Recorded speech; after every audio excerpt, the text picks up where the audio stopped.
Well, I want to welcome everyone. With Easter weekend, I guess a few of them have taken a vacation, and so we have a slight crowd, so that gives you more time to talk tonight with each other, and more food, right, John? Yeah, exactly. Okay. Well, that being said, let's have our meeting come to order. John, will you come up and lead us in the U.S. Pledge, and then Judge Mark Rush, will you come up, sir, and say the Texas Pledge? You all stand, please.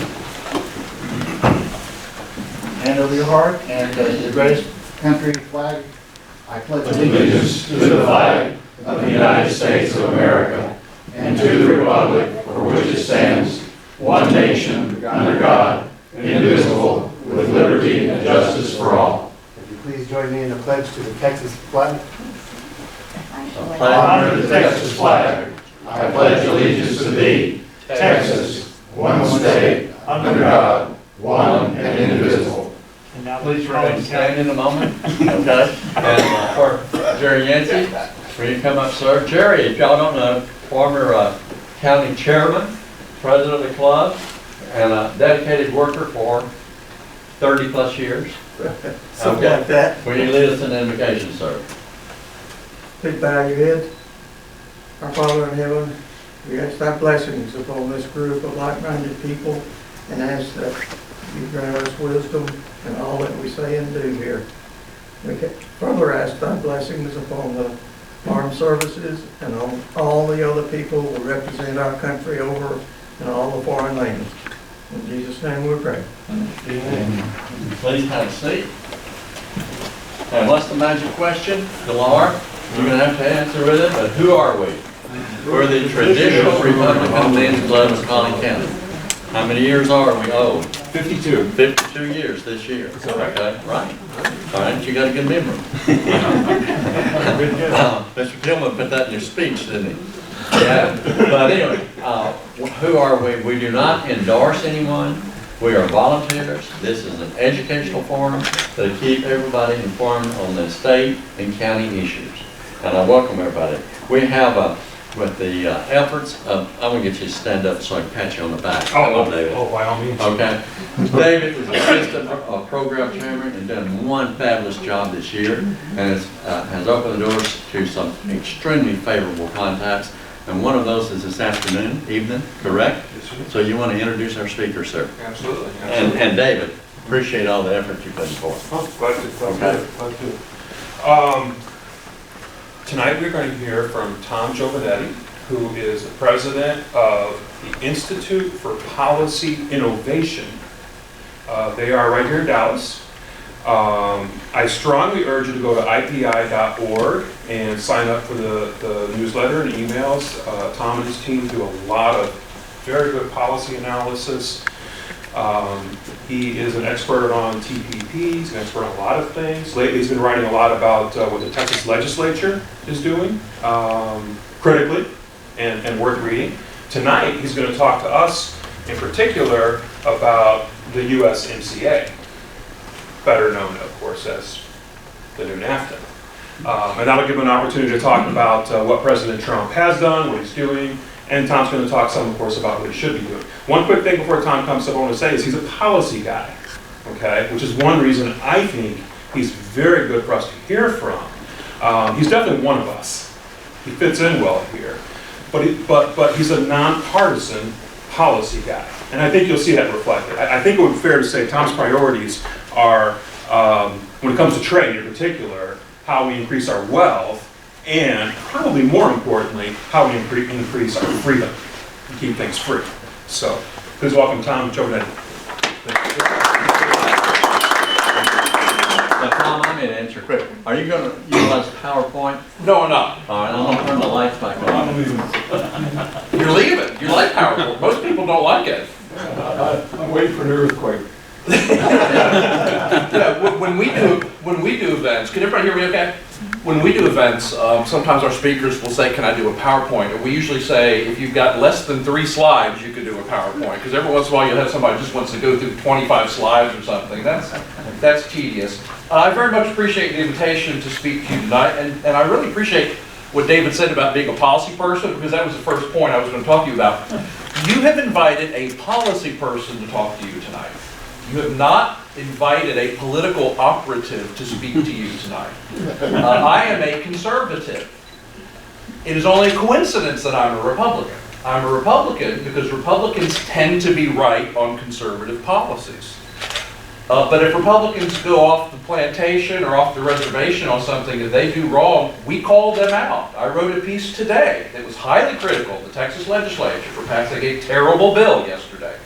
Passed out of the Senate 30-1. Bob Hall's the only one that had the courage to vote against it. So if you're a political operative, you never criticize your team. You never criticize Republicans. You're just in the business of making more Republicans. So our role as a policy think tank, let me see if I can give you an illustration. I'm a Christian. And so the church I go to, we have missionaries, we have preachers, and the job of missionaries is to go out and make more Christians, right? That's their job. They're out making more Christians. The job of the pastor is to make more Christians, but also train and teach, right? But then at some point, hopefully that pastor went to a seminary where he got taught. And the job of the seminary professor is to make sure his theology is right, is to make sure his principles are right. And that's the job of a think tank in the conservative movement. My job is not to make more Republicans. Other people do that work. Our job is to make sure that people stay true to their conservative principles, the right kind of policy. Now, it's important for you to understand that, because what we're going to talk about here tonight has become very controversial, the subject of trade policy. Because President Trump has taken a very different stand on trade than sort of the traditional Republican conservative stand. And I'm not going to be completely critical of that. I'm actually going to be somewhat complimentary about that. But to understand the importance of things like trade agreements, to understand the place of the new NAFTA, the US, we'll call it the new NAFTA because nobody knows what USMCA stands for. That's actually the name of it. But just spending the next 20 minutes talking about the new NAFTA is actually not all that interesting. I think what's interesting is to sort of understand some basic principles about trade policy, and then once we talk about those, then we can talk about specifics like NAFTA and what we're doing right now with China and tariffs and things like that. But there's probably things I'm going to say that you will disagree with. And so stick with me, because generally speaking, I try to explain everything that I say, but you will also find me to be very, very open to discussion and criticism, and if there's something I've not explained well, or if there's something that you disagree about, we're going to reserve some time to do questions and answers, right? Yep. Okay, very good. Okay, so let's talk about sort of the basics of trade policy. Now, I'm going to make several points here, and they are purposely provocative. And the reason they're purposely provocative is I want you to really think about trade in a different way than it's discussed in the news. Because most of the time, when you hear about trade in the news, the reporters writing about it, talking about it, don't understand it either. And so it's not just fake news, it's like dumb news, it's ignorant news, okay? So what is trade? Trade is just people buying and selling things from each other. That's all trade is. It's just transactions. So we'll talk about things like US trade with China, and here's my first provocative point. Countries don't trade. Countries do not trade with each other. People trade. Countries don't trade, people trade. The United States government does not trade with the government of China or the government of Mexico. People in the United States trade. I bought something the other day from Amazon. I bought a replacement battery for my laptop. It came from China. But that's a person in America buying something from a person or a company in China. That's not the U.S. trading. Now, if you have a hard time thinking about it, think about this. I live in Denton County. Tonight when we're done, I will probably go through a drive-through somewhere and get a chocolate milkshake to drink on the way back home. This isn't Denton County. This is Collin County, right?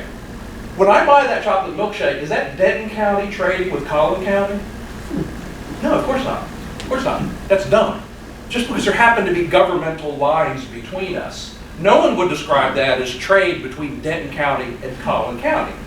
That's just me buying a milkshake from In-N-Out Burger or something like that. So anytime you hear people in the news talking about like U.S. trade with other countries, you got to remember that countries do not trade with each other. People trade with each other. Businesses trade with each other. Now, wouldn't it be bizarre if I was somehow not allowed to buy that chocolate milkshake on the way home because there were some sort of barriers of trade between Denton County and Collin County? Or what if I had to pay an extra fee? What if I had to pay a penalty to buy that chocolate milkshake because I was from Denton County and not from Collin County? What if Collin County said, we want to encourage trade within Collin County? Okay? So as long as people in Collin County are buying for people in Collin County, we like that. But if other people want to buy stuff from us, then we have to put like special fees or things on there. That would be a barrier. That might even discourage me. If that milkshake's going to cost me 50 cents more if I buy it in Collin County, I'm just going to wait till I get across the line to Denton County, and I'll buy it in Denton County. That wouldn't make any sense. And so we should always be suspicious anytime a government tries to step between people who want to trade and do business together. Anytime government tries to put themselves between people who want to do business and free transactions. Now, I'm not saying it should never happen. We're going to talk about that in a minute. We're going to talk about the legitimate basis for things like tariffs and things like that. But in general, if you believe in individual liberty, if you believe in economic freedom, if you're a skeptic of government, you should always your eyebrows should sort of go up anytime a government tries to intervene in between two parties who simply want to do business. So countries don't trade, people trade. That's the first point. When we talk about national trade, all that really is just people adding up numbers. They're adding up like all the transactions between the United States and Canada. And they're saying this is US trade with Canada. But again, countries don't trade with each other. Now the only exception to that are things like defense purchases. Because it may very well be that the government of France actually buys, jets and tanks and things like that from another country or from the US or something like that. But by and large, governments don't really trade. Here's my second point. You're going to love this. The idea of a trade deficit is a completely useless concept. It's an utterly useless concept. And if you study economics, if you read the work of free market economists like Thomas Sowell or like, for instance, Steve Moore, President Trump's nominee of the Federal Reserve, people like that, you'll see them say things like this, that trade deficits don't matter. Now, I know that's totally different than what you're used to hearing, but let me ask you a question. What is a trade deficit? A trade deficit is when the money's flowing one direction and the goods are flowing the other, right? So when we talk about our trade deficit with China, what we're talking about is the fact that we are buying more from China than China's buying from us. And that's a trade deficit. That's just the way that works out. Well, I buy more from Tom Thumb than Tom Thumb buys from me. In fact, Tom Thumb doesn't buy anything from me. I have a 100% trade deficit with Tom Thumb. I have a 100% trade deficit with the gas station. The gas station buys nothing from me. All the money flows from me to them, and all the goods flow from them to me. So why do I not walk around all the time angry about all these trade deficits that I have with everybody? And the answer is because it doesn't matter. Because an equal amount of value has changed hands. If I paid the gas station, I was going to say $20 for a tank full of gas, but no, it's more like $60 for a tank full of gas, right? If I paid the gas station $60 for a tank full of gas, I got $60 worth of gas. It's a completely equal transaction. They got $60 worth of value, I got $60 worth of value. They got what they wanted, I got what I wanted. It doesn't matter that all the goods flowed one direction and all the cash flowed the other direction. If you think about it, we were talking earlier about this idea that it makes no sense to think about trade between Collin County and Denton County. It also makes no sense to think in terms of trade deficits as if they are something that actually matters, because they don't matter. In fact, it is impossible for the United States, it is mathematically impossible for the United States to not have trade deficits with most other countries. And do you know why that is? Because we are the world's largest consumer economy.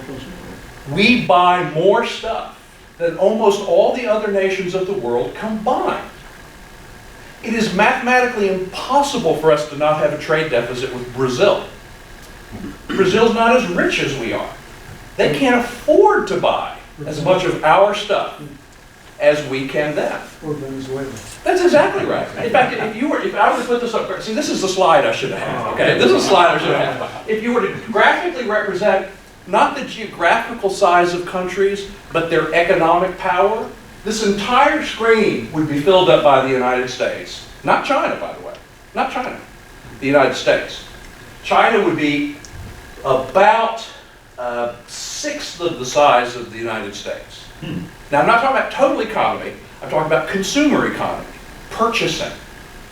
We are the world's most powerful consumers. Every country in the world wants to sell to American consumers because we are so rich, relatively speaking. We have so much disposable income. We buy stuff. So it's mathematically impossible, unless we want to drastically shrink our economy, it is mathematically impossible for us to not have trade deficits with other countries. So if you're losing sleep over trade deficits, you're losing sleep over something that, first of all, doesn't matter, and number two, cannot be solved. It's mathematically impossible unless we go into, unless our economy collapses into an economy about the size that it was in the 30s, we're going to have trade deficits with the rest of the world. But don't lose sleep about it because it doesn't matter. Here's another important point to understand. It's good that that's the case. What I just described, the fact that we're the largest consumer market, that we buy more than anybody else can buy, that's a good thing. Because there's a really basic, fundamental economic principle that I think you all can understand in your lives, which is that we produce in order to consume. We do not consume in order to produce. Let me explain what that means. The ultimate goal of your work is so you can buy stuff. That's why you do it. You work so you can buy a house, so you can buy food, so you can buy clothes, so you can put your kids through college.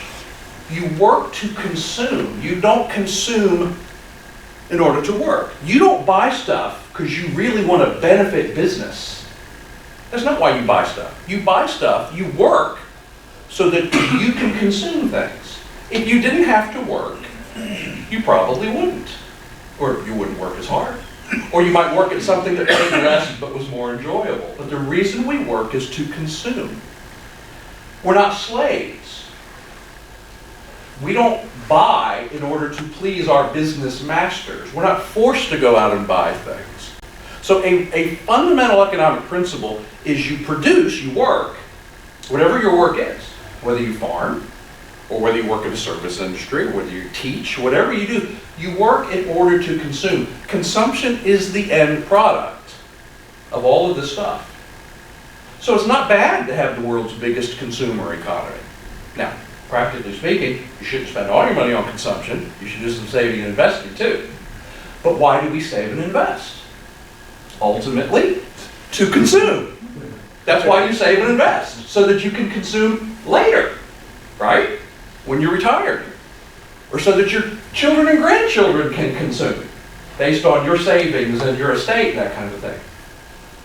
So if the ultimate reason for all economic activity is to consume, then we should always look at what is in the best interest of consumers, not what's in the best interest of producers. If you try to design an economy around what is in the best interest of producers, businesses, that is the definition of crony capitalism. That is the definition, that's where the corruption comes from. When government decides we need to look after the interest of businesses and producers, that's where that comes from. It's called mercantilism. And that's how European countries ran themselves for hundreds of years, until the most important economist in Western civilization, Adam Smith, wrote a book called The Wealth of Nations. And Adam Smith explained that that was wrong, that was backwards. Governments should not design their policies for the benefit of producers. They should design their policy for the benefit of consumers. Now, here's where this all hits the fan. So we're going to put tariffs on steel to help steel companies. Okay, You can help steel companies by putting tariffs on steel. Yeah, it works. You can absolutely do it. So what that means is that this, which is made out of aluminum, which has tariffs on it, this is going to cost more. It's only going to cost a tiny little bit more. But there's a whole lot of these things sold all throughout the economy. Everything in this country right now that is made out of steel or aluminum costs a little more than it used to because of the tariffs. Now, is it helping the producers? Yes, it's helping the producers. But it's not helping the consumers. So those kinds of tariffs, and we're going to talk in a minute ago about whether or not they're actually worth having, because there's some circumstances in which they are. But you have to understand that that kind of policy is designed to benefit producers, not consumers. And that's actually the reverse of the way we ought to look at these things. We should always design our policies around what's best for consumers. Because after all, consuming is the end result of what we're trying to do on trade. Some of you business folks out there know the difference between a balance sheet and a P&L statement, right? Two different kinds of business reports, right? A P&L statement is just a statement of cash flows, cash coming in, cash going out. A balance sheet also shows what you got for that money. So if you're a printing company and you go out and buy a new laser printer, you spend, I don't know, $1,000 on a laser printer. A P&L statement just shows $1,000 going out. And you think you're $1,000 worth off. But a balance sheet also shows the assets that you bought for that money. So on a balance sheet, $1,000 cash went out the door, but a $1,000 printer came in. So you're actually equal. And trade is like a balance sheet. It's not like a P&L statement. It's not simply a matter of which direction is the cash going. You also have to take into account the value of all those goods that are coming back. Now, these are really crucial concepts for thinking about things like in what circumstances should we invalidate a trade agreement? In what circumstances should we put tariffs on other countries and things like that? But this is why traditionally the Republican Party and the conservative movement have been free traders. Now, there's no such thing as free trade. There never has been, and there never will be. Because governments have all kinds of reasons for getting involved in trade policy, some good and some bad, okay? There's no perfect law. There's no perfect economic system. We'll never have truly free trade, and if we did, there would probably be some problems. But the traditional orientation of the conservative movement, the libertarian movement, the Republican Party, has been we always want to be going in the direction of freer trade rather than less free trade. And that's why President Trump in his campaign talking about not liking trade agreements and tariffs and things like that. That's why that was so disruptive within the Republican Party, because it was counter to the traditional position of the Republican Party. Now, in a minute, I'm going to explain to you why I think that was a good idea. But it is important to understand in policy the reasons for policies and sort of what direction do we want to go. All other things being equal, we want to always be going toward free trade and not having government getting in the way of those kinds of transactions. Because that's what's best off for consumers, and ultimately, that's the point, is benefiting consumers. Now there's another interesting, well there's a minor point and then another interesting point. There's a lot of confusion on this issue of tariffs, and unfortunately President Trump, who I should say, who I endorsed and voted for, okay? I'm a Trump fan. You may not be thinking that that's the case right now, but I am, I'm a Trump fan. But when the president talks about this, he does it in a very confusing way, because he'll say things like there's all this money flowing into the Treasury from all these tariffs, as if it's coming from foreign countries. Foreign countries do not pay tariffs. Americans pay the tariffs. The way the way tariffs work is the goods from the other country, Mexico or China or whatever, they come to the border and they are held at the border. Whoever bought them, whoever bought that container full of stuff, can't get those goods until they show up at the customs office and they pay the tariff. The tariff is not paid by the country that is shipping those goods to the U.S. The tariff is paid by the U.S. purchaser who's buying those goods. So whatever you do, don't be under the delusion somehow that we're pulling in all this money from China and Mexico and stuff with these tariffs. Americans pay tariffs. The purpose of tariffs is not to raise new revenue from foreign countries. The purpose of tariffs is to change the balance of trade, is to discourage things from coming in the hopes that more of it would be made in the United States.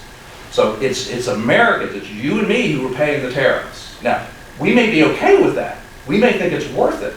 But don't be confused about who's paying the tariffs. Those tariffs are being paid by the United States. And my final sort of principle 30,000 foot point here is the United States always wins from trade. We always win. And there's several reasons for this. Number one, as I said earlier, we are the world's largest consumer market. So the freer the trade, the better for U.S. consumers. It is a wonderful thing that people can go into Walmart and buy all the stuff that they can get at Walmart as cheaply as they can. That's a wonderful thing. Almost everything you get in Walmart is being made in some other country besides the United States. I don't remember the percentage, but it's shocking. It's something like 72% of everything that's being sold in Walmart is being imported from other countries. But that's a tremendous benefit to American consumers. It's a tremendous benefit to low-income consumers, to people who don't have a lot of money, who don't make a lot of money. The fact that they can live a middle-class American lifestyle because of how cheap stuff is, that's not a bad thing, that's a good thing. It's a wonderful benefit to consumers that they can buy products cheaply and inexpensively. That's not a bad thing, that's a good thing.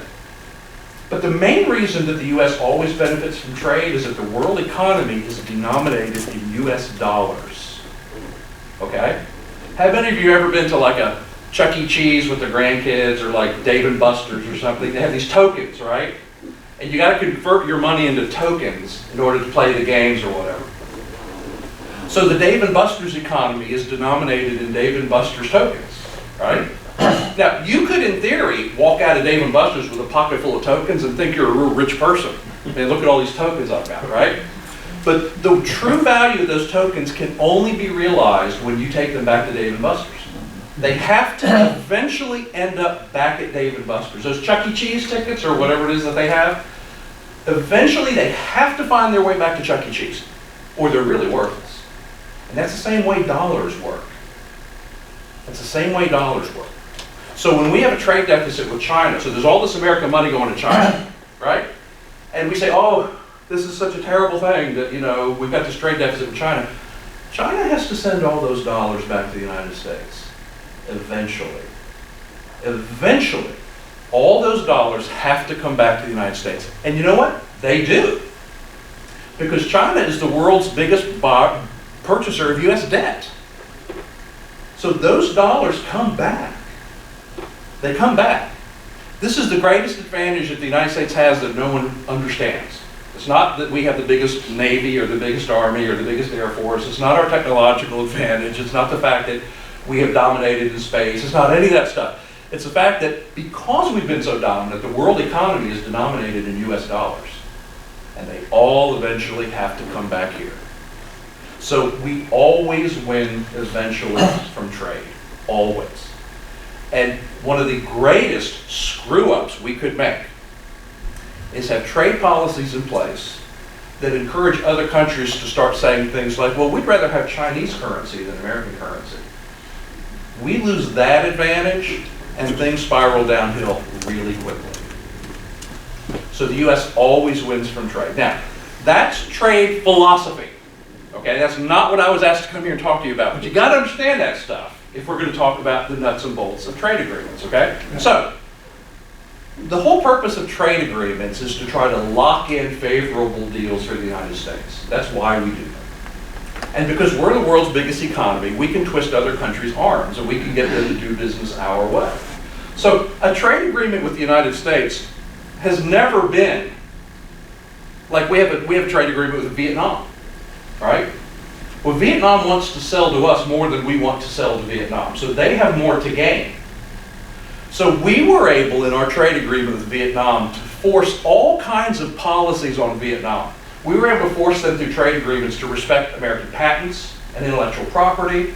We were able to force upon Vietnam to have rule of law and courts that we were able literally in the trade agreement to specify all those kinds of things. We were able to specify all sorts of requirements on Vietnam for workers' rights and things like that because they want to sell to us.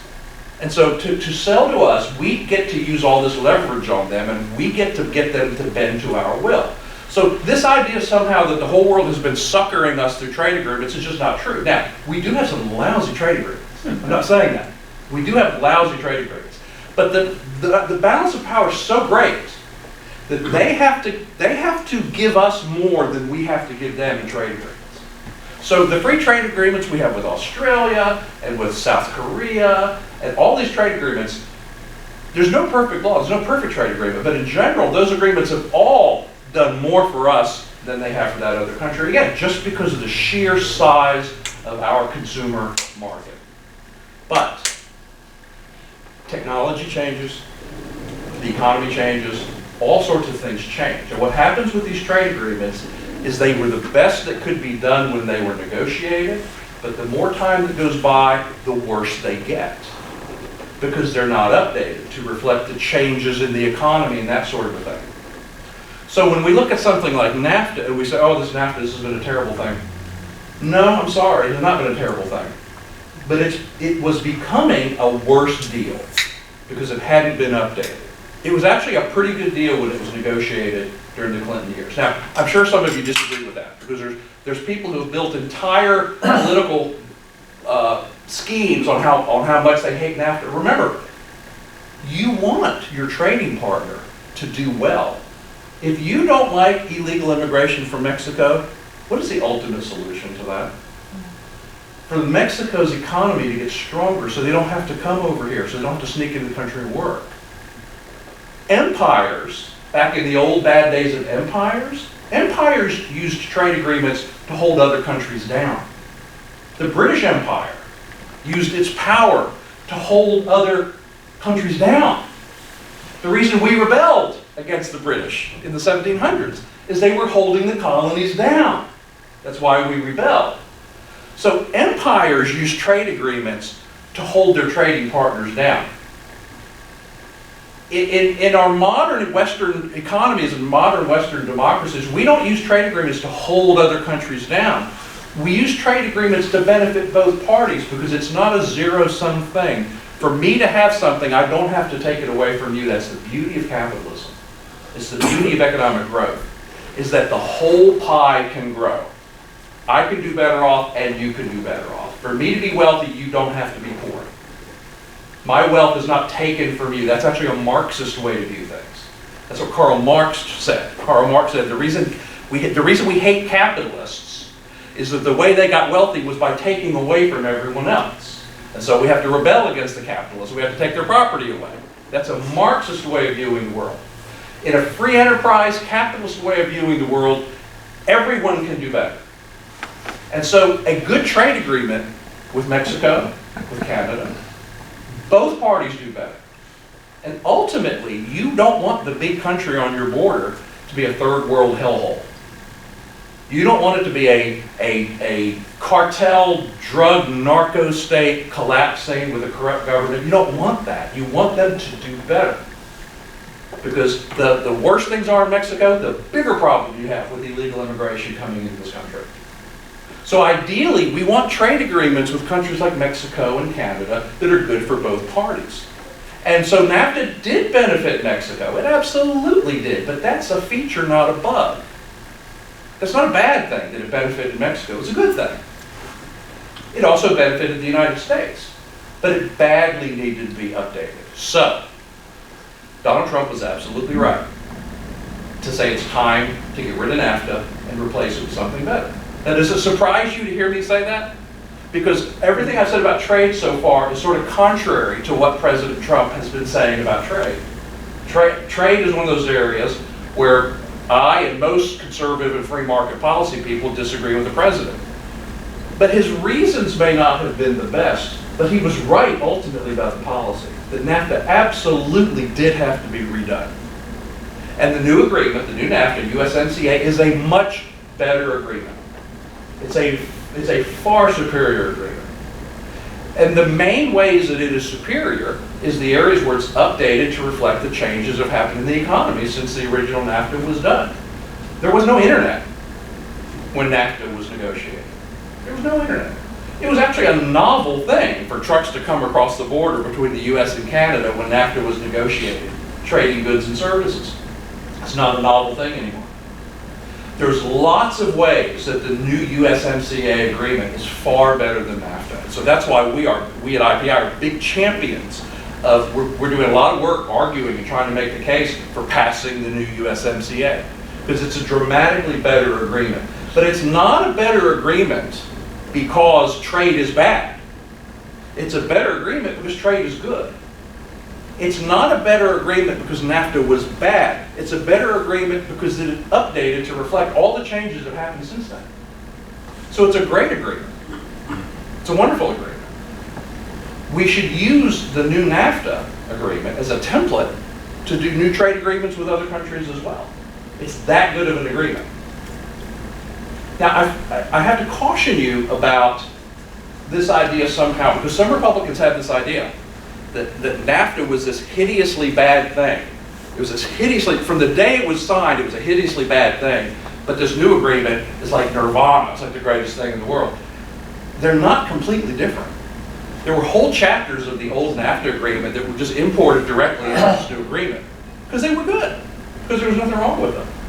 But there's a lot of new chapters in the new agreement in the USMCA that are dramatic improvement and really, really good things. So the Trump administration, while his rhetoric on trade, I would argue, has been ill-informed, he's doing the right thing. And it's like a lot of things in the Trump administration. You look at the track record of this administration, it's the most conservative administration in my lifetime. More conservative than Ronald Reagan, my hero, who I worked for. I mean, when I hear a speech by Ronald Reagan, when I hear an audio or something like that, I tear up. I mean, I love that man so much, okay? I was not a Trump fan. But which of the two has had the more conservative administration? Which of the two has had the more successful administration? Donald Trump. Just fact. So as a conservative, even though there's certain policies where I don't agree with the Trump administration, I'm thrilled with the way things have gone. What we as conservatives, what we as Republicans have to do is we have to understand that politics is a space where very often the wrong things are done for good reasons, and sometimes good things are done for bad reasons. It's odd that way.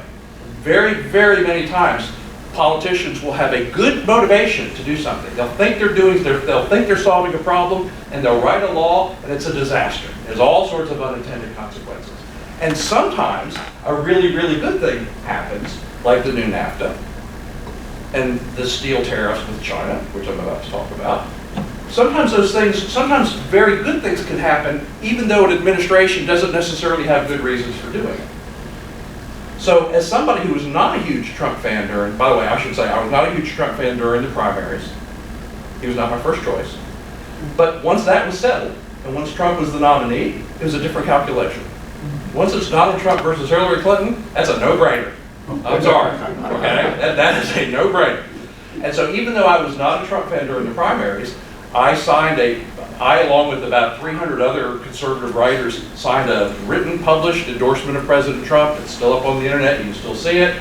So it's not like I'm a never-Trumper, but I'm also not like the president's biggest paid cheerleader. I'm a policy person. Remember, we talked about this at the beginning. It's not my job to be out there defending a given politician. There were things about Ronald Reagan I didn't agree with. I still loved him. He was still fabulous. There's things Ted Cruz has done that I didn't agree with. He's still fabulous. So there's no single politician who's ever going to be perfect, whatever your view of perfect is. Because we're all fallen. Because we're all flawed. One of the things I disagreed with Reagan about, history showed that I was wrong. And Reagan was right. So we have to be somewhat humble in the political world, in the policy world. We have to understand that sometimes history shows that we were wrong about things. We have to acknowledge that not every politician is always going to be 100% down the line with what we think they ought to do. But on the other hand, they got elected and we didn't. And if I were running against Donald Trump, I would not have won. The American people picked Donald Trump, and the American people rightly perceived a lot of these economic problems that we've been having, that Republicans historically tended to overlook. And Trump is fixing that. And trade is one of those areas. The Republican Party should be the party of working people. That should always have been the case. It's this bizarre aberration that somehow the Democratic Party became the party of working people. It should always have been. Who believes in property rights? Who believes in families? Who believes in the dignity of the individual and individual worth? Who believes in those things? Republicans are the ones who believe in those things. We should always have been the party of the working man. And the Trump administration is changing that. Is fixing that, and that's a wonderful thing. So what's coming up next on trade is that it's going to be really, really hard to get the new NAFTA passed. It's going to be really, really hard. And the law under which it was negotiated expires at the end of June. So it needs to get passed between now and the end of June, or we have a whole new set of problems. And one of the problems, even though the new NAFTA does really good things for the automobile industry, it has specific good things for the U.S. automobile industry. But one of the things that's going on is United Auto Workers have not yet endorsed it. They're holding on, they're holding out. Now, what they're holding out for, I don't know. But there's a lot of Democrats who don't feel like they could vote for it unless the United Auto Workers endorse it. So there's a lot of sort of politics going on behind the scenes, but we desperately need to get this trade agreement passed, and we need to get it passed before the end of June. And for those of us who live in Texas, and for you who live in Collin County, you know, the problem that you have is that all your people already agree with it, and they're already going to vote for it. I mean, our two senators are already going to vote for it. So, you know, calling your senator or congressman and urging them to pass it is really kind of a waste of time, because they're going to do it anyway. That's not really the issue. There's a small number of Republicans who are sort of being difficult, and you've really got to get about 10 Democrats to vote for it. And that's probably not going to happen unless we can somehow get the United Auto Workers to get off their high horse and endorse it. It's just bizarre, because there's specific things in there that dramatically benefit the American automobile industry, and yet the United Auto Workers is not endorsing it. So it's very strange. So I'm sure somewhere in the course of this discussion, I said something that you probably disagree with. I know there's probably folks out there who think that the president can do no wrong, and I apologize if I offended that, but I'm not perfect. So there's no reason to think President Trump is perfect. But you know, almost every night I thank God that President Trump is in Washington, because we're getting wonderful, wonderful successes from the Trump administration. We're getting better successes than I thought we were going to get from the Trump administration. And it is so much better than if Hillary Clinton had been in there. And it is so much better than whatever Democrat ends up running against him. It's so much better than whatever they would do. So, you know, if you look back at the history of the American presidents, there's very few perfect presidents, but there were some really good ones. And I think President Trump is going to end up in that pantheon of some of our best presidents. All right, so that's my talk on trade and USMCA. And I don't know how much more time we have for discussion or questions, but I'm happy to. I'm happy to take your questions or comments or disagreements on anything I said. And if you want to talk, there's a lot of areas that we work on other than trade. If you have other questions you want to ask, I'm happy to take those too. I think your hand went up first. If I go back. I really enjoyed what you talked about. At the beginning of your comments, or towards the beginning, you were talking about the whole idea of U.S. dollars getting repatriated back ultimately to the United States. Yeah. I know that China, among many other countries, are pushing very hard to try to make it so the dollar is not like the general currency out there. If that, and in some aspects of what I'm reading, that seems to be gaining some momentum. If that does happen, what does that mean to the United States? What will happen to those dollars? Well, the first thing that would happen is I think the global economy would be bifurcated and countries would have to choose sides. They call it a basket currency. Right. Well, I think the way it would start is all these countries that China has bought off with their Belt and Road plan and all that, they would all immediately switch over and start doing business in Chinese currency. And then you've got countries that are sort of on the bubble, like Australia, which is a Western Anglosphere country, but it is far closer geographically to China than it is to Europe and the United States. I mean, Australia is sort of the real tipping point as far as this, is the United States going to remain globally dominant, or is China going to take over? I mean, the answer to that is going to come from Australia. That's where you look there. So I think that would start to happen, but eventually I think you would end up with a world where different countries were using different reserve currencies, and that creates friction on international transactions. That makes everything more complicated. And so the global economy would probably be slower than otherwise because of that additional friction. But there's a trade angle to this too, because in my view, here's a chance for me to anger some of you. In my view, one of the greatest mistakes the Trump administration did was to step out of the TPP, the Trans-Pacific Partnership. Because the whole geostrategic design of the Trans-Pacific Partnership was to lock all of these countries into the US orbit and leave China on the outside. That was the whole idea. All these Pacific Rim countries that are geographically close to China, that was our Belt and Road. TPP was our Belt and Road. It was our chance to sort of lock them in to our sphere. And I think it was an absolute disaster that we backed out of that agreement. Because now, many of those countries are already now negotiating trade deals with China.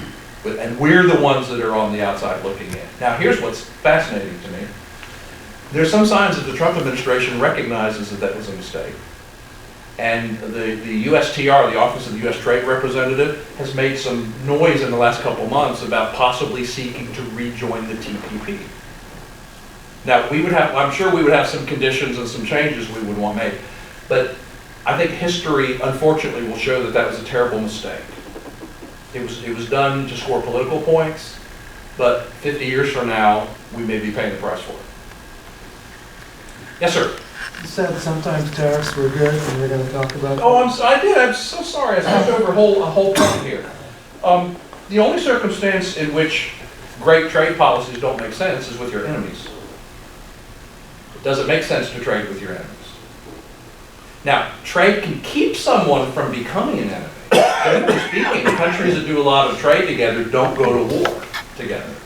So one of the great things about trade is that it prevents a lot of that kind of stuff. But once you've decided somebody is your enemy, it doesn't make sense to be trading with them. So I put all of the policies related to China in a different basket. I put tariffs against China in a different basket than the tariffs against Mexico and Canada. I don't think there's any justification for tariffs against our friends. Just none. Zero. If we have decided that China is the enemy, or if we've decided China is inevitably going to be the enemy, then it doesn't make sense to have all sorts of liberal, wonderful trade policies with them. So I do think China is a special case. Now, I'm not prepared to say China, it's inevitable that China is going to be our enemy. I hope it's not. I hope somehow democracy can flourish in China, and I think that's a possibility. But you do, all of the stuff I've talked about economic efficiency and all that kind of stuff, none of that's as important as national security. So if there really is a national security issue, if you really do have a country out there that you've just decided our policies need to be in opposition to this country, we need to isolate them, whatever, then tariffs would be justified. And all kinds of policies would be justified at that point. And I just don't think we know yet if that's who China is. I would like to have seen us use different policies, because the big gripe with China right now is the way they violate our intellectual property, the way they steal our patents and things like that. Well, there are other ways to deal with that than tariffs. The Trump administration went to tariffs because Trump just loves tariffs. I mean, he literally sent out a tweet about a year ago, said, "I'm tariff man," and he put it like capital T, capital M. He loves tariffs because he thinks tariffs are paid by foreigners. I think that's what he thinks. So he loves tariffs. So the president's first solution to any problem is slap a tariff on it. Okay? I think there were better ways to deal with China's intellectual property theft than using trade policy. But I am willing to say, okay, look, anything that has to do with China, I'm willing to put that in a special basket, because China may in fact be a special case.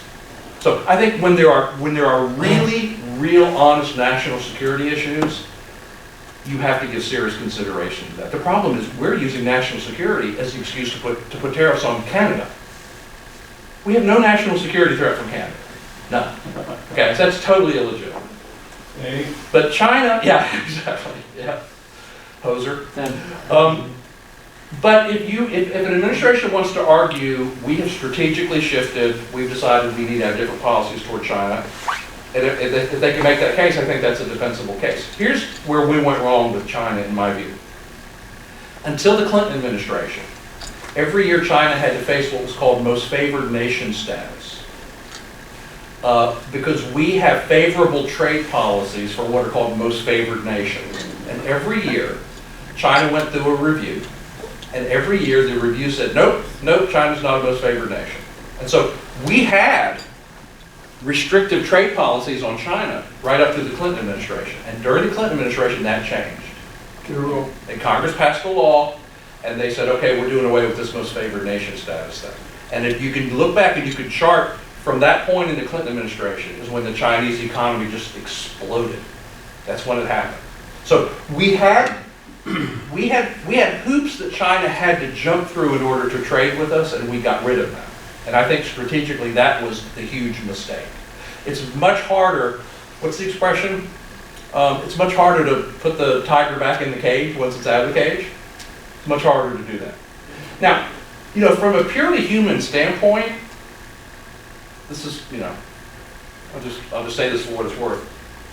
I'm not sure we have the right as one country on earth to just decide we want to hold another country on earth down. I think we ought to allow for the possibility that China could actually grow and develop into a democratic country.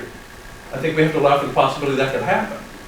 Once a country shows outright hostile intentions, that's a different thing. And I'm not sure we're at that point yet with China. So, you know, empires were a failed bit. Empires didn't work well.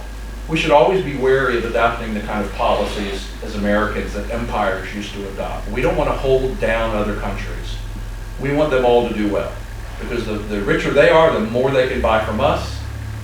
The richer they are, the less odds that we will go to war with them. The richer they are, the less they need to sneak into our country.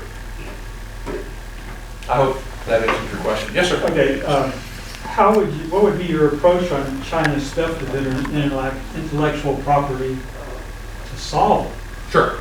I would penalize, here's the interesting thing. What we call Chinese theft of intellectual property, they do outright steal and do espionage. But about 70% of what we call Chinese theft of American intellectual property, American countries agreed to. They agreed to give it away. Because, yeah, absolutely. Because China said that in terms of you doing the cost to you of setting up business in our country is you have to partner with a Chinese partner, and you have to agree to what's called tech transfer. Right. You have to transfer your technology and your innovation to that Chinese partner. And American companies were so greedy to do business in China that they agreed to it. And now those same countries that agreed to give stuff away come running to the US government whining and complaining. But they signed those contracts. They agreed to it.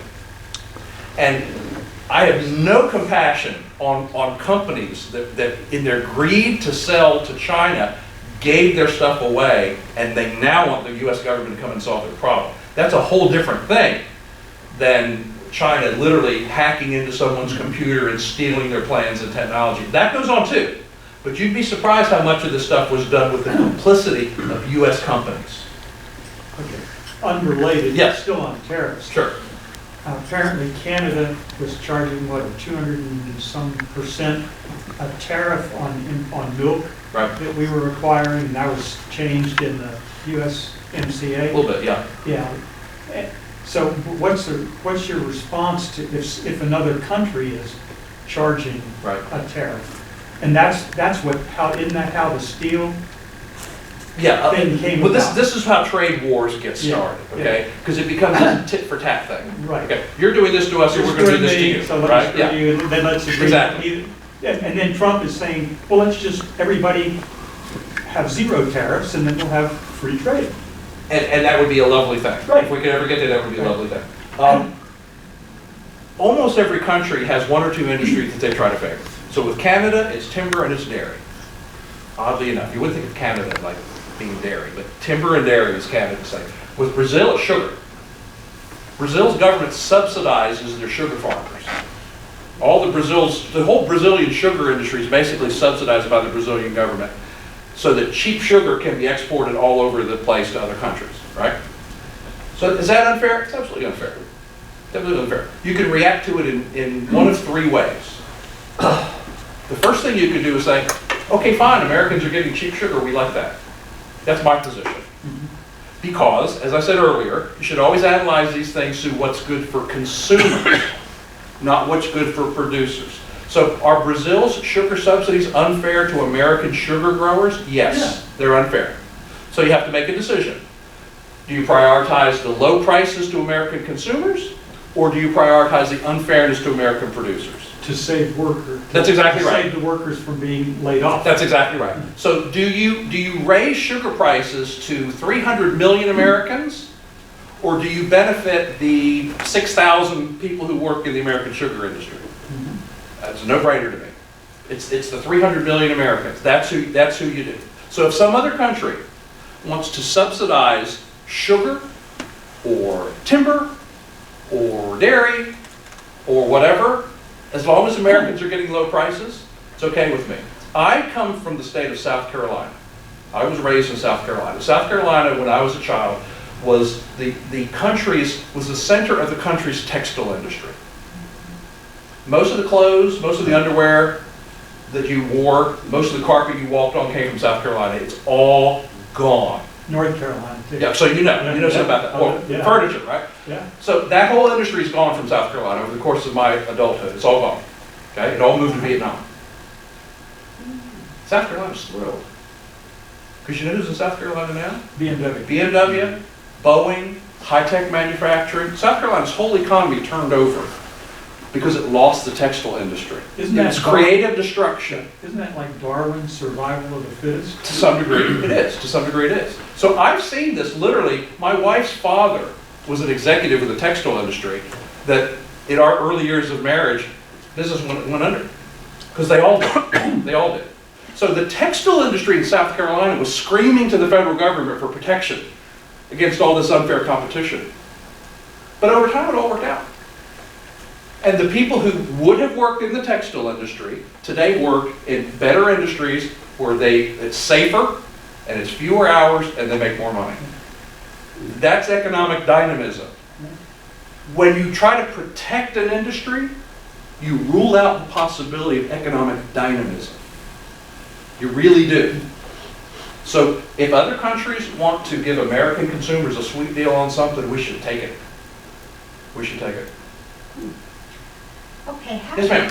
how can we not make China our enemy when we know how much land and property they own in the United States? It's a very fair question, okay? It's a very fair question.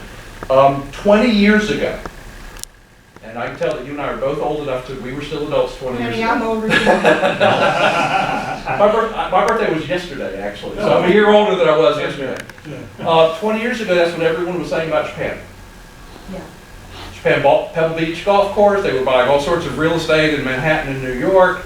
Japan was going to eat our lunch. They were making all these flat screen televisions. Japan was going to eat our lunch. If we didn't do something about Japan, they were going to eat our lunch. Did that happen? No, didn't happen. Japan's trade economy was all government directed from the top down. It was all government directed. In the United States, we had this wonderful bottom-up economic dynamism, capitalism.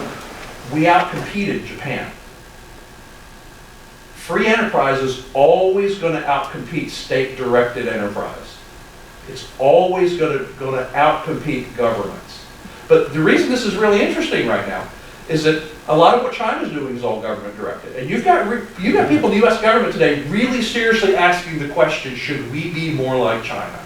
No, you say that. You say that. That was the Obama administration's philosophy. Absolutely. All of the subsidies to green energy and Solyndra and all this kind of stuff, it was state directed, it was top down. It was the federal government saying, we're so smart.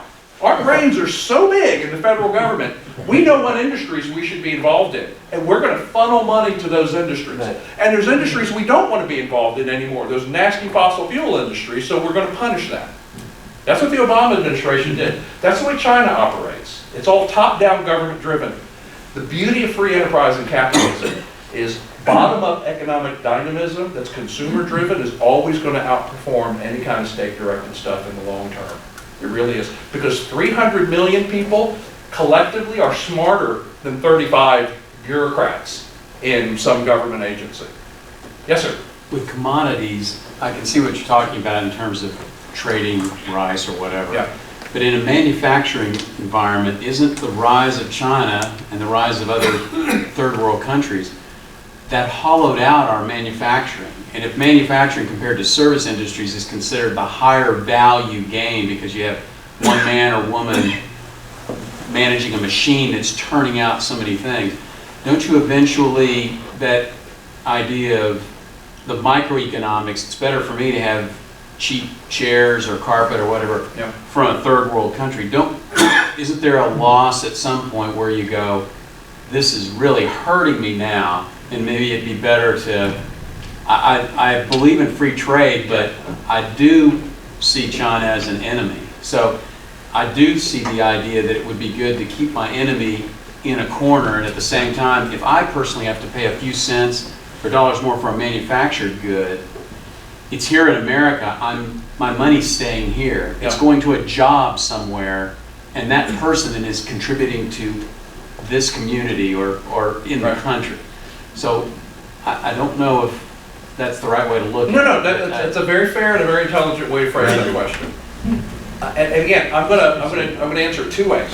Okay, I'm gonna put the China and national security stuff in a separate basket. Okay, so in general, that is exactly the issue that Adam Smith was speaking to in The Wealth of Nations. And Adam Smith's answer to that was no. No, a country does not have to be self-sufficient in everything. Okay, if there's not a single company in the United States manufacturing shoes, if all of our shoes are coming from other countries, that's okay. Because that's each country using their competitive advantage. So if Vietnam is the best value place for shoes to be made, then that is of more benefit to Americans than if Americans were making the shoes. Because whatever that spread between what it would cost to make them here, what it costs to make it there, that spread, that difference in cost, all accrues to the benefit of the U.S. consumer. So if everything you bought were made in the United States, with American labor policies and minimum wage laws and union laws and all that kind of stuff, let's just say that all of your consumption now costs 15% more or something like that. Across the whole economy, that's not nothing. That's an enormous amount of lost wealth that is simply being scraped off the table and thrown away that could be invested in other productive ways. So Adam Smith's answer to your question is no. It is the best possible world. There's things we're better at than anybody else. Creative goods, inventive goods, intellectual property, high-tech manufacturing. The highest tech steel mills in the world are in this country. The truly elite high-tech stuff comes from this country. The glass on your iPhone is incredibly high-tech and innovative. It's made here. It's made in the United States. Now, most of what's in your iPhone is not. The glass is. Because nobody else can do what Owens Corning does with that glass. So the straight Adam Smith competitive advantage answer to your question is no, we don't need to make all that stuff here. Now, here's the exception. There are things that are crucial to national security. Shoes are not, but rare earth minerals are. 5G, Yeah, cellular technology. there are I would absolutely. hate to lose that to Yeah. anyone. That's right, particularly to a Chinese Yeah, company China. that, like Huawei, who has already been proven to build back-end spying into their stuff. Yeah. I mean, we know that for a fact. They've been caught dead on that. So yeah, that may be a case where U.S. policy, and this is the direction it's headed, is saying, we're not going to let any Chinese companies sell us 5G equipment. Even if it's going to be more expensive, it's going to have to be made by U.S. companies, Cisco and all those sorts of companies. So there's always, in all this stuff that I'm talking about, there's always a national security sort of asterisk that goes by everything. But we really have to be honest about whether or not there's a real national security angle. Because the Trump administration is using national security just like all kinds of stuff. Well, steel. Yeah, I mean, steel against China maybe, not steel against, Mexico and Canada, So yeah, there's always a legitimate national security exception. We for many years had policies there were countries we would not let Intel sell their best chips to. We would not sell supercomputers to China and to some other countries. I mean, it was an absolute federal law banning it. You can't sell this to those countries. And I think it was entirely justifiable on national security grounds. But we've really got to be honest and disciplined about what's really national security and what are we just calling national security. Yes, sir. How do you think about the Chinese government, one belt, one road? You know that? I'm sorry, I did not understand. I apologize. The Chinese government, they have strategies, okay, to many foreign countries. Also, this is what they promote right now. It's called one belt, One Road. Have you heard about Are you that? talking about Belton Road? Yeah, One Oh, yeah, Belt, yeah, One yeah, Road. yeah, One yeah, Belt. yeah. BELT, One Road. Yeah, Belt, yeah. It's Belt, B-E-L-T, Belton Road, R-O-A-D. It is kind of an allusion to the Silk Road, right, from ancient history, right? So what China is doing is they've picked out countries strategically, and they are loaning at low interest rates, and in some cases actually giving huge Chinese government subsidies to other countries to build infrastructure, to build ports, Venezuela. to build airports, all kinds of stuff like that. And they are clear African countries. Some of these poor African countries have never seen money pour into them like is pouring into them right now in China. In Tanzania right now, the expression is you can't walk 50 feet in Tanzania without running into a Chinese person. Now there's not any normal circumstance why that would be the case, except China has decided that Tanzania is in their strategic interest, and it turns out that there are a couple of rare earth metals that are found in Tanzania and nowhere else on Earth, and China is essentially buying Tanzania. That's what's going on. So it's a very aggressive strategy, it's a very strategic strategy. We've never seen anything like it unless you go all the way back to the Empire period, where, you know, Britain just said, we're just going to come into India and we're going to run and control India. Now, Britain did it on military power. China's doing it with money. And China will either succeed or fail based on whether or not the Chinese economy can actually continue to generate enough productive capacity to keep doing it. And there are a lot of us who think that the Chinese economy is basically teetering on thin legs, that the statistics are exaggerated, that the economic growth statistics are exaggerated. There's a lot of evidence and a lot of Chinese banks, which are essentially just arms of the Chinese government, are in very precarious situations from a lot of these loans that the government has had them do, and the government is essentially guaranteeing everything. That could end up being a house of cards. We don't know. But it's a serious challenge to the United States, because we're not going to do that. We're not going to counter that by just deciding we're just going to start giving a bunch of other countries money too. That's not how we're going to approach it. So I think that, and I won't live long enough to see it, but I think over the next 75 years, China is either going to succeed at that strategy and become very globally dominant, at least in the Eastern Hemisphere, or the whole thing will come tumbling down as a house of cards. And I have a kind of a faith that true individual liberty and freedom, which includes economic freedom and economic liberty, is always going to, in the long run, outcompete any sort of top-down government-run plan. That doesn't mean that the top-down government-run model doesn't work in the short term. But over time, I mean, we've seen over time, we've seen communism look like it was a pretty sweet deal for a while, until it didn't. We saw Marxism look like a pretty sweet deal, until it didn't. We were talking about mercantilism. Mercantilism looked pretty good for a while, until it didn't. So I think freedom always ends up winning. Last year I was in Cambodia, and I went to try and change my US dollars to the Cambodian real, and they said, we use dollars. So I You didn't even need to convert, They right? wouldn't, nobody that I found there even had the Cambodians. Yeah. They had US dollars, and we were buying stuff with US dollars. Yeah. Why would a country do that? And the sellers would rather have US dollars. Yeah, but I mean, why do they renounce? Well, probably because the US dollar is a relatively stable store of value, and other countries or currencies fluctuate. They go up and down.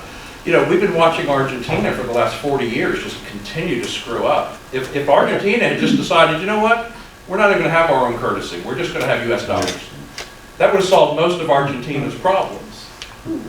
Jerry, you had a question you haven't asked, you put your hand up. I'm sorry, have I been overlooking? I Well, apologize. it may not be very relevant, but we've talked a lot about the U.S.-China relations. I'm wondering, does the Russian economy have enough stature to be included in this? The Russian economy is a joke. You need to stop it. The Russian economy, That's what I thought. one of the most amazing maps you'll ever see is a map of the United States. with the states, 50 states, and it shows what other countries' economies are the same size as those states. Do you know Germany's economy is about the size of Ohio's? And we think of Germany as having this incredibly powerful economy and everything. It's about the size of Ohio's. California's economy is bigger than Canada's. You cannot, as Americans, we don't have enough perspective to understand how powerful the American economy is compared to the rest of the world. And the Russian economy is just a joke. It's just a joke. When we start shooting our own manned spacecraft back into space and don't need to pay the Russians $40 million for every single Soyuz launch, I don't know how much longer their economy is going to hold up. Because they're doing the same thing now that they were doing before. They're putting all the money into military stuff, and there's no economic base to hold it up. So, I mean, we literally, we write them a check. The U.S. government writes the Russian government a check for $40 million every time we send an astronaut up to the space station. Every single time. So that's why our own private space capacity, SpaceX and things like that, is so important. And it's why it's so important for NASA to get back into the business of sending astronauts back up to our own spacecraft in our own stuff. Trump says we're going to change. Absolutely, no, absolutely. No, it's back in high gear. Yeah. So. Sorry. One question over here. Yes, sir. This is hypothetical. Okay. So if it's too much, I understand. Much of our dollars that go into China come back in the form of our debt, which you stated. Yeah. What if the American government was fully funded such that we didn't have that debt? What kind of imaginary world, what does that scenario of that money coming back look like? So I'm going to give you an answer from left field that you're not expecting.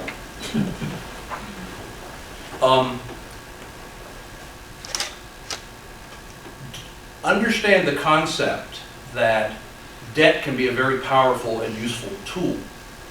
Okay? In your own lives and in your families, could you have bought a house without a mortgage? A serviceable amount of debt for productive purposes is actually a good thing to do. If a company says we have no debt, their board is liable to fire the CEO because it shows that he's not actually growing the company as fast as he possibly could, because debt can be a useful tool. Now, we have way too much debt in this country. It's a disaster waiting to happen.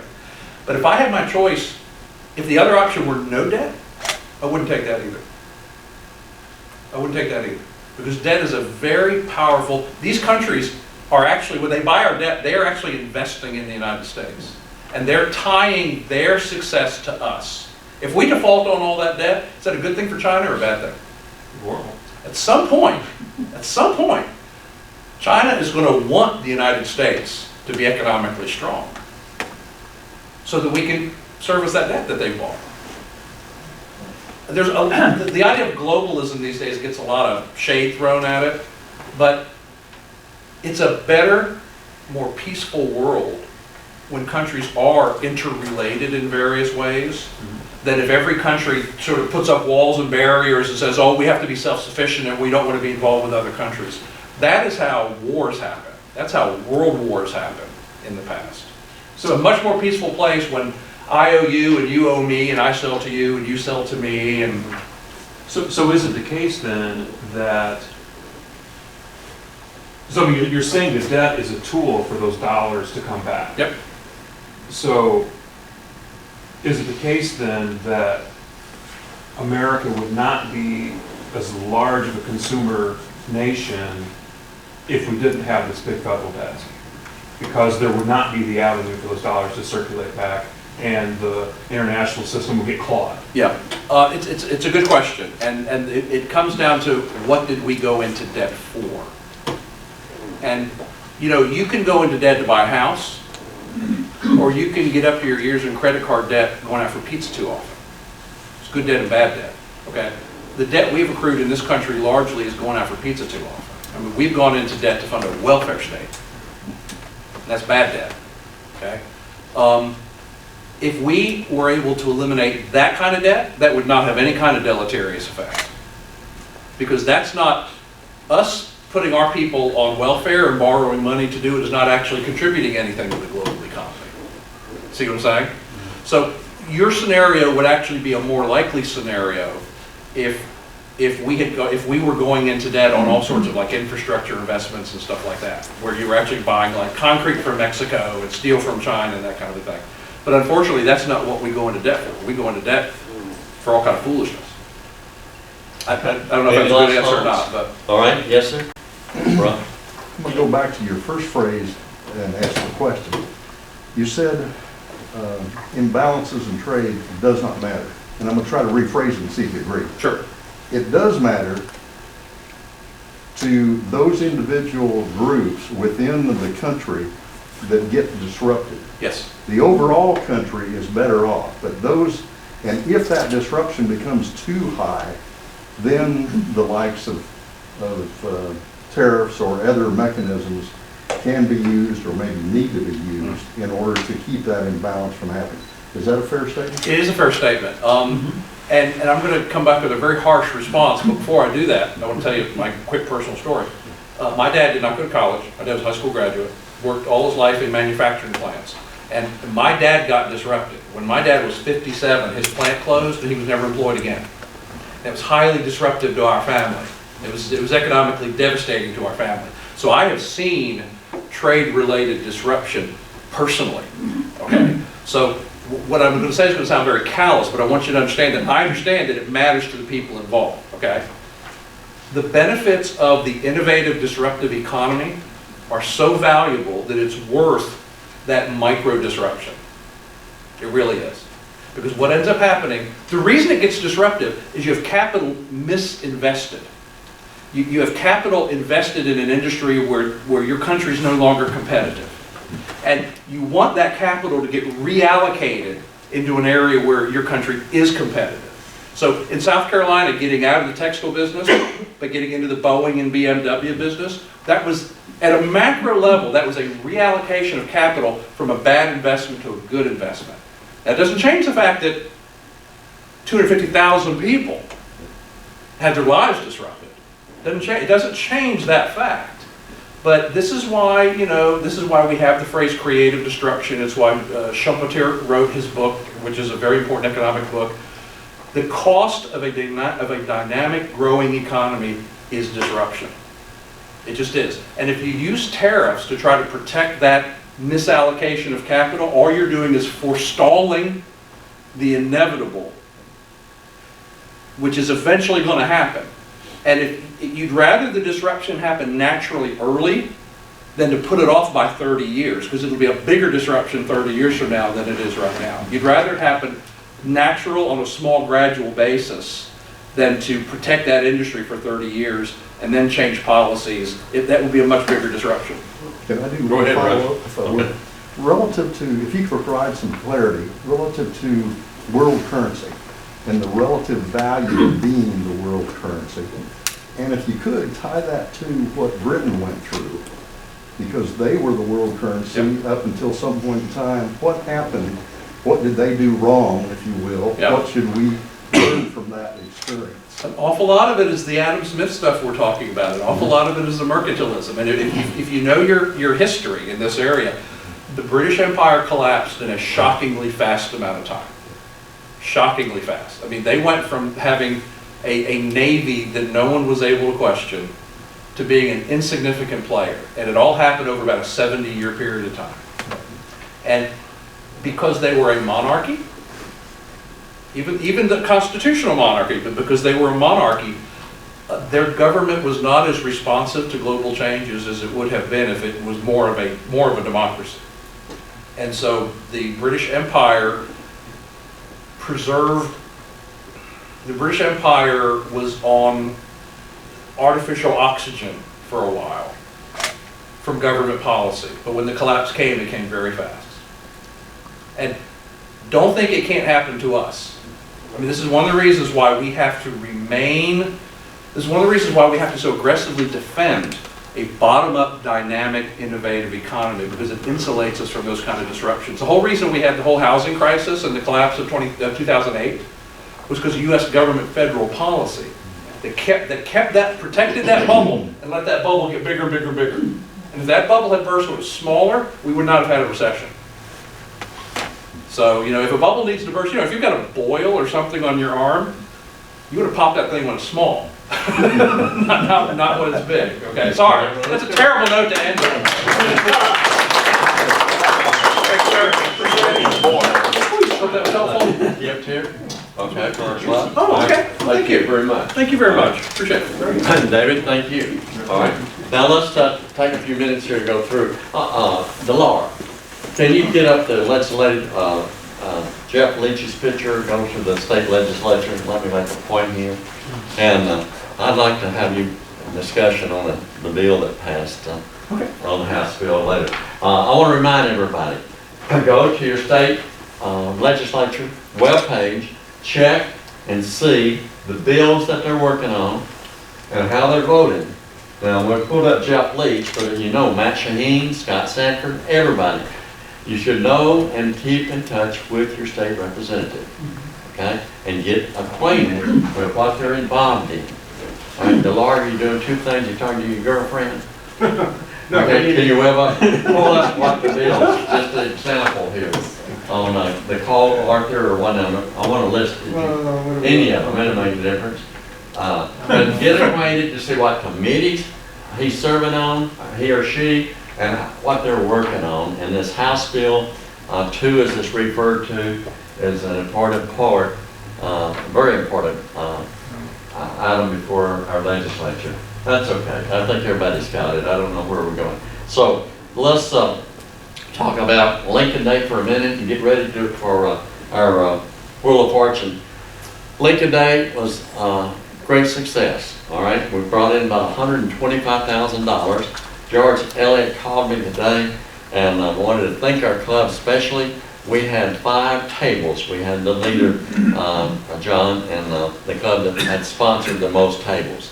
And number 2, Dixie, the history where we recognize all of the past leaders. All right, George Elliott thought it was an excellent idea.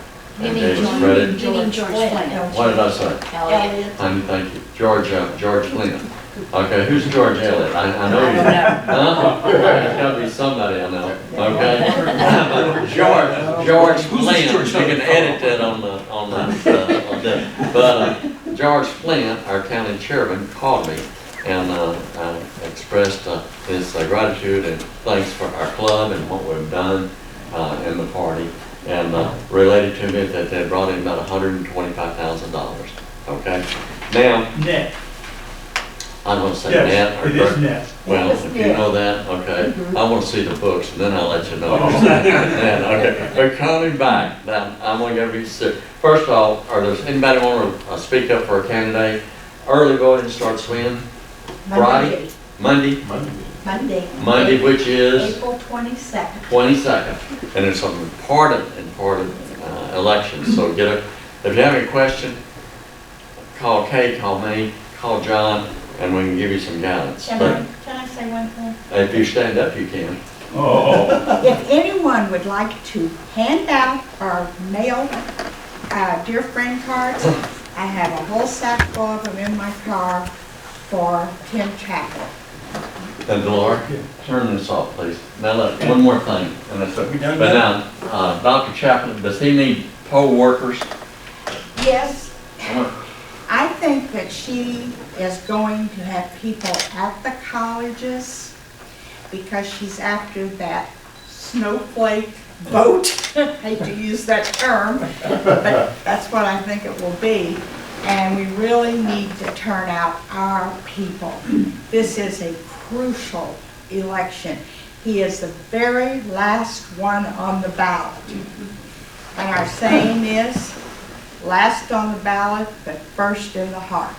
Okay, but now, okay, and anyone, if anybody can have the freedom and the liberty, take some time off on election, get in touch with me, get in touch with John, any member, and get signed up to work for Dr. Copal. Kate, tomorrow morning, here in Plano, from 9 to 12, there's a voter forum, and the first half of it is going to be for the Plano City Council, but the second half of it is going to be for the college trustees. Okay, I'll check. Where is it? It's sponsored by the Aga Khan, and there's a place here on Alma Road.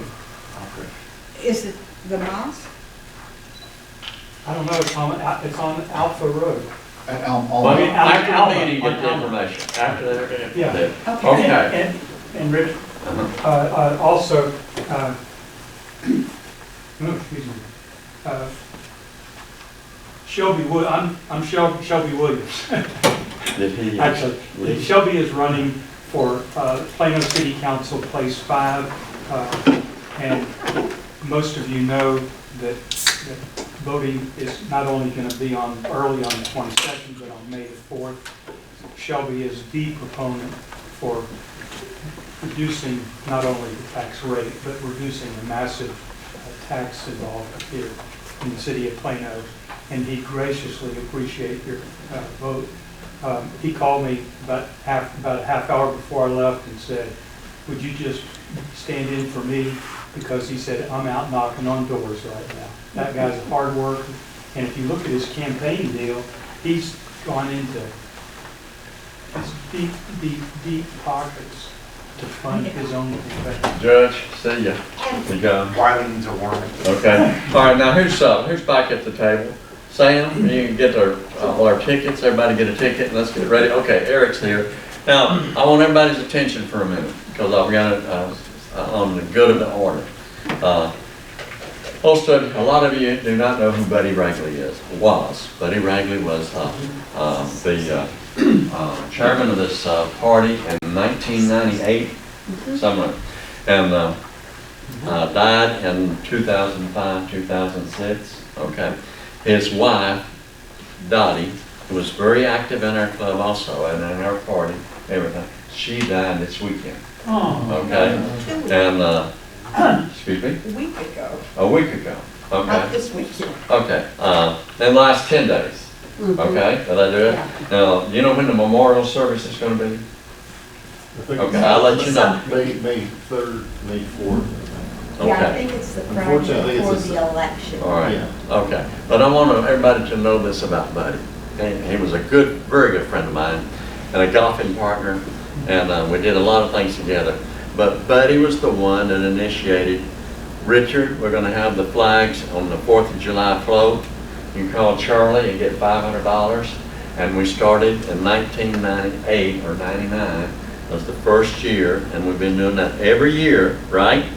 Okay, Tim? We started with, I think we had 1,000 flags. No, we had 500 flags the first And year. you get around the corner, we were out. Out of them, and we've had it as many as 30,000 flags. But our club, CCRMC, has had a float the last 20 years, whatever people check the calendar. But Buddy Ragley is the one that initiated that program. Number 2, we had the Jim Collins Scholarship Trust Fund. Buddy Ragley called me and said, we're playing golf with Tom O'Connor. Okay, and so we went up and had golf with Tom. He said, we're starting a golf tournament and you're going to chair it. And so we did that for 18 years. Okay, but Buddy Ragley was the one that steered both of those programs. So Dottie's, watch our emails, we'll get it out, but whenever the memorial service is for Dottie, I'd like everybody to put it on their calendar and show your concern and what's the correct word, honey? Sympathy? Condolences, okay. All right, any other thing under good of the order? All right, let's have our Wheel of Fortune.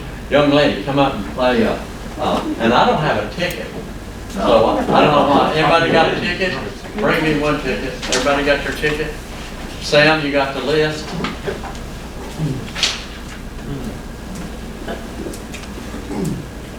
Thank you, dear. Now, let's see if this goes in here. This is fine? Okay. All right. Now, what do? First thing we do is determine the price, correct? Let's hang on to that and spin it, all right? Just like on TV. Now pick the number. 8. Number 8. Movie house and eatery, value $50. What is it?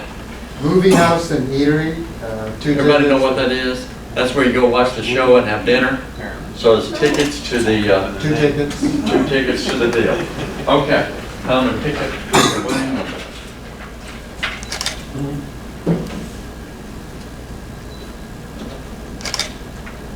last three is 271. Oh, 271? 271? hey. Thank you. Okay.